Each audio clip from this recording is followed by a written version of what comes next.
The Woman in Plot 43. I've been a gravedigger in a small rural town in West Virginia for nearly 2 decades. The job is quiet, mostly solitary, and honestly, that's what I like about it.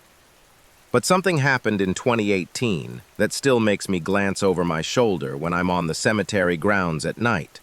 That autumn, we had a burial for a woman named Margaret Holloway. She was 84, no family left, and from what I heard, she'd lived alone in an old farmhouse outside town. The funeral was small, 2 neighbors and the preacher. We laid her to rest in Plot 43 under a crooked maple tree.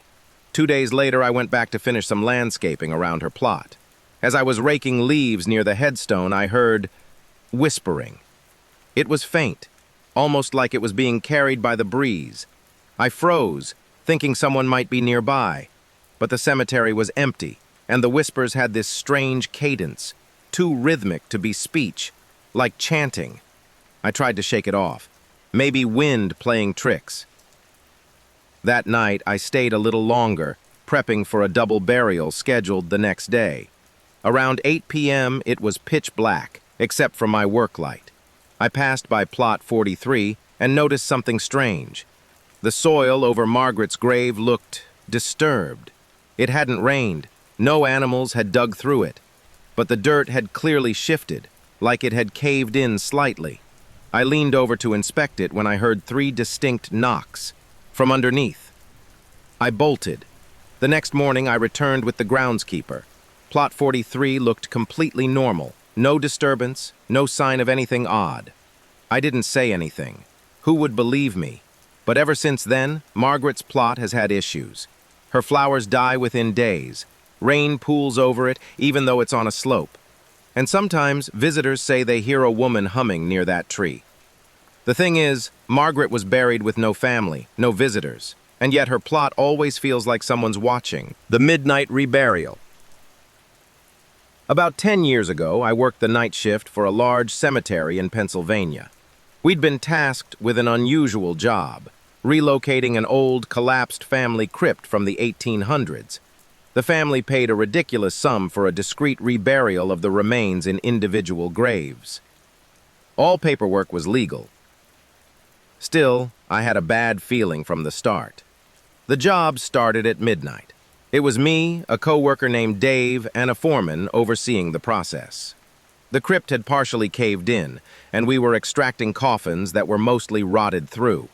The smell was overwhelming. Around 2 a.m., we unearthed a small child's coffin. It was barely intact, and as we tried to lift it, it splintered, spilling the remains. But that wasn't the disturbing part. Inside the coffin, under the bones, were deep claw marks on the inside of the wood, as if something or someone had tried to escape. Dave and I just stared at each other. The foreman told us not to talk about it. We were paid cash that night to stay quiet and work fast. Later that week, all 3 of us came down with the same illness. High fever, vivid hallucinations, night terrors. I saw that child's face in my dreams. Eyes hollow, mouth open like it had been screaming. The illness passed after a few weeks, but Dave never returned to work. He moved away and wouldn't return my calls. The foreman quit. Now I pass that row of graves every week. The child's headstone reads only one word, remember, and I do. Grave 207 was empty. Back in 2005, our cemetery installed a digital system to manage burial plots. Every grave had a record, who was buried, when, and what coordinates. I was in charge of double-checking plots before burials. One afternoon, I was preparing grave 207 for a scheduled burial. According to the system, it was unoccupied. I began digging. 3 feet down, my shovel hit wood. Impossible. I stopped and called my supervisor. We checked the system again, still marked as vacant. So we paused the burial and carefully unearthed the rest. It was an old, decaying coffin, unmarked. We opened it, and inside were skeletal remains, dressed in what looked like tattered black robes. Here's the weird part. The coffin was lined with mirrors. All sides, bottom, top, walls. It wasn't a standard burial. It was ritualistic. We reported it to management, and they called the police. But by the time officers arrived, the coffin had vanished.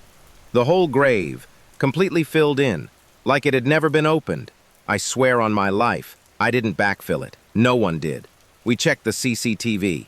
The moment I stepped away to call my boss, the camera feed for grave 207 glitched out. Black screen for 3 minutes. Eventually, they called it a clerical error, logged the plot as unusable, and moved the burial elsewhere. But I never forgot those mirrored walls. Like, whoever was buried in there wasn't supposed to leave.